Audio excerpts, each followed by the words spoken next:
Cette expression, ce qui était au commencement, fera l'objet de nombreuses méditations et de nombreuses publications audio dans les semaines à venir. Bien entendu, il y a probablement bien d'autres aspects de la liturgie qui sont aussi sujets à de simples répétitions et qui perdent de leur sens originel. Mais cependant, cette expression, ce qui était au commencement, peut être citée comme l'exemple même de l'ignorance, qui caractérise beaucoup de termes qui sont employés dans la chrétienté. Qu'y avait-il au commencement ? Qui existe maintenant et qui sera à jamais? La seule bonne manière d'y répondre serait de le définir pour pouvoir dire « ainsi en était-il »,« ainsi en est-il maintenant et sera à jamais ». Pour ce qui est de la situation actuelle, il y a peu de domaines, si toutefois il y en a, qui peuvent se réclamer de cette déclaration initiale, ce qui était au commencement. C'est le changement par rapport à ce commencement qui cause tellement de soucis et qui fait l'objet de tant de considérations parmi la chrétienté, surtout parmi le christianisme évangélique. Ce commencement fait l'objet d'un très grand nombre de critiques, de considérations, de rappels et d'efforts pour tenter de le rétablir. Car pour la chrétienté, il n'existe pas aujourd'hui ce qu'il y avait au commencement. Il est vrai que Jésus-Christ est le même hier et aujourd'hui et pour toujours, et que les vérités fondamentales du christianisme sont les mêmes. Mais dans une grande mesure, la chrétienté est très éloignée de ce qui était au commencement. Ce n'est pas une dérive récente. L'amorce du déclin a commencé avant que les apôtres eux-mêmes n'aient terminé leur course, et leurs derniers écrits sont marqués par des rectificatifs, des rappels et de constantes réformes. Cela ne concernait pas seulement le caractère, les termes et les normes éthiques, mais touchait essentiellement aux principes spirituels sur lesquels le christianisme reposait et qui le constituaient initialement. Il est donc un fait que la véritable constitution spirituelle, l'essence même et la nature du commencement a été modifiée ou a été perdue. Et c'est ce qui explique le déplorable changement. Et ce qui n'en demeure pas moins tragique, la perte d'impact, d'autorité et d'influence du christianisme aujourd'hui. Nous considérons donc maintenant certains éléments constitutifs de ce commencement. Quand nous parlons d'éléments, qu'il soit bien compris que cela ne signifie pas des choses élémentaires dans le sens de simples rudiments des règles du christianisme. Nous employons ce mot « élément » dans le sens que donne aussi le dictionnaire. Une puissante manifestation de la nature, grande, immense, primordiale. Et pas seulement cela, mais derrière l'expression tangible, il y a cet élément inhérent, l'essence concentrée, la puissance vitale, des principes spirituels en action.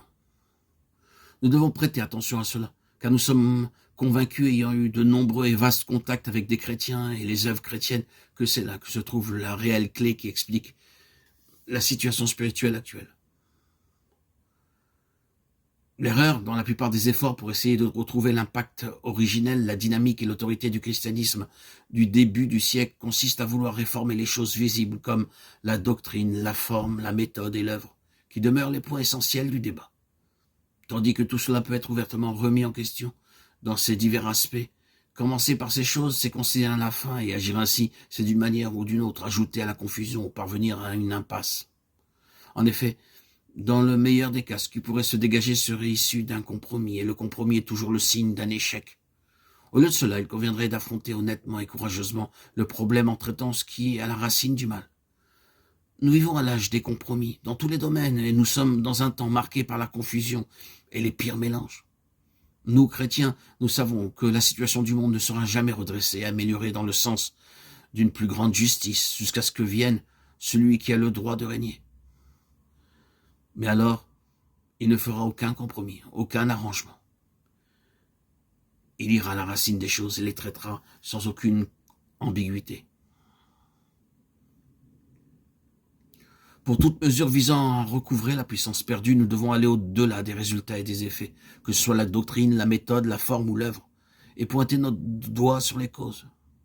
Il y avait une raison, une cause pour que le monde soit sans dessus-dessous, et qui expliquait l'impact du christianisme au commencement. Et comme nous l'avons dit, elle réside dans les principes spirituels, divins et éternels, dans les lois qui se trouvent dans et derrière ceux qui se manifestent. Et cette réalité ne se trouve pas dans la connaissance doctrinale. Quand Dieu œuvre par un processus d'initiation ou de formation, il agit en premier lieu et ensuite il en donne le sens. L'explication, c'est l'enseignement ou la doctrine. C'est la manière de faire qui offre le plus de garanties et qui est la plus sûre.